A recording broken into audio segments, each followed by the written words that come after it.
যুব সমাজ যারা আমার ফ্রেন্ড সার্কেল বেকার ঘুরতেছে, আমি বললাম যে দেখে এভাবে বেকার ঘুরে কদিন সময় কাটাবে, তার সে একটা পোলট্রির খামার অথবা কালারবাটের খামার দিয়ে বসলে দেখা যাচ্ছে নিজের কর্মস্থানটা হয়ে যাবে, সৃষ্টি হবে। আবার দেখা গেছে এটার বিনিময়ে ফ্যামিলিটাও ঠিক থাকবে, 2 টাকা ইনকাম আসবে। বিভিন্ন ধরনের রোগে যেমন আপনার রক্তামাশা, গাম্বুরো, রানীক্ষেত বাড়ি দিয়ে 1100 পিস মুরগি মারা গেছে। একটা ছোট্ট খামার আর এক যুবকের স্বপ্ন। 6 বছর আগে হাতে ছিল না বড় কোনো পুঁজি, ছিল শুধু ইচ্ছা শক্তি আর মুরগি পালনের প্রতি অদম্য ভালোবাসা। সেখান থেকেই শুরু হয় তার কালারবার্ড মুরগির খামার। আজ সেই খামারে শুধু তার জীবন বদলায়নি, বদলে দিয়েছে গ্রামের বহু বেকার যুবকের ভাগ্য। কেউ শুরু করেছে নিজের খামার, কেউ পেয়েছে আয়ের নিশ্চয়তা। কিন্তু সাফল্যের এই পথে কি সব কিছু এত সহজ ছিল? হঠাৎ একদিন 1100 মুরগি মারা যায়, তাও আবার নিজের চোখের সামনে। তবুও কেন থামেননি তিনি? কি সেই খাবার ব্যবস্থাপনা, পরিচর্যা আর দৃঢ় মনোবল যা তাকে এনে দিয়েছে এই সাফল্য? দর্শক, চলুন শুরু করি কালারবার্ড মুরগির খামারের এক অনন্য যাত্রার গল্প।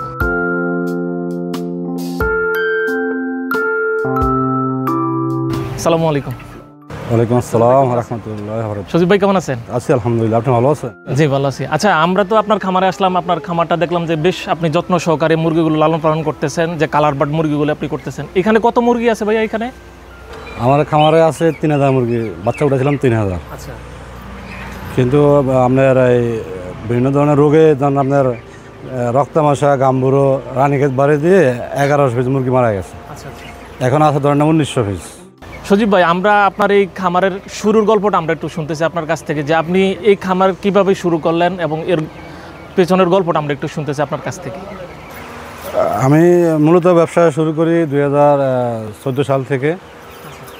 তখন ছোট্ট একটা দোকান নিয়ে বসছিলাম, মুরগি কাটার দোকান নিয়ে। পরে আমি নিজেই কিন্তু আসলে উদ্যোগ নিয়ে যুব সমাজ যারা আমার ফ্রেন্ড সার্কেল বেকার ঘুরতেছে, আমি বললাম যে দেখে এভাবে বেকার ঘুরে কদিন সময় কাটাবে, তার সে একটা পোলট্রির খামার অথবা কালারবাটের খামার দিয়ে বসলে দেখা যাচ্ছে নিজের কর্মস্থানটা হয়ে যাবে, সৃষ্টি হবে। আবার দেখা গেছে এটার বিনিময়ে ফ্যামিলিটাও ঠিক থাকবে, 2 টাকা ইনকাম আসবে। তো আসলে অনেকে যখন আমি যদি 50 জনের বেলা থাকি, এর থেকে 10 জন আমাকে সাপোর্ট করছে যে হয় দোস্ত তুই তো কথা ঠিক বলছস, তাহলে আমি শুরু করি। তো শুরুর ক্ষেত্রে গিয়ে আলহামদুলিল্লাহ ভালো হয়েছে। হ্যাঁ, সবাই ভালো রেজাল্ট পাইছে, মুরগির রেজাল্টও ভালো আসছে, আবার মুরগির বাজারটাও ভালো ছিল। কিন্তু এখন যখন শুরু করতে গিয়ে মোটামুটি সবাই ভালো টাকা প্রফিট করছে, ওনার দেখা দিয়ে আর অনেকেই শুরু করছে। যখন লাভের উৎসটা দেখাইছে, দেখার পরে এখন অনেকে উদ্যোগ নিছে যে আসলে এটা তো আমারও হইলে করা দরকার, আমি তো বেকার ঘুরে তো আমারও সময় লস করে লাভ নেই। তো এইভাবে অনেকেই শুরু করছে, করতে করতে মোটামুটি 15,000 20,000 মুরগি আমি প্রতি মাসে সবার খামারি করে দিতাম। আর এরও মোটামুটি ভালো ফলন পাইতো। তখন কিন্তু কোম্পানি ছিল কম, সর্বোচ্চ আপনার 50-60টা কোম্পানি ছিল। কিন্তু আসলে কোম্পানিও বাড়তে এখন মনে হয় 400-এর কাছাকাছি হয়ে গেছে কোম্পানি। হয়ে যাওয়ার কারণে এখন আপনার উৎপাদন বেশি কিন্তু চাহিদা কম।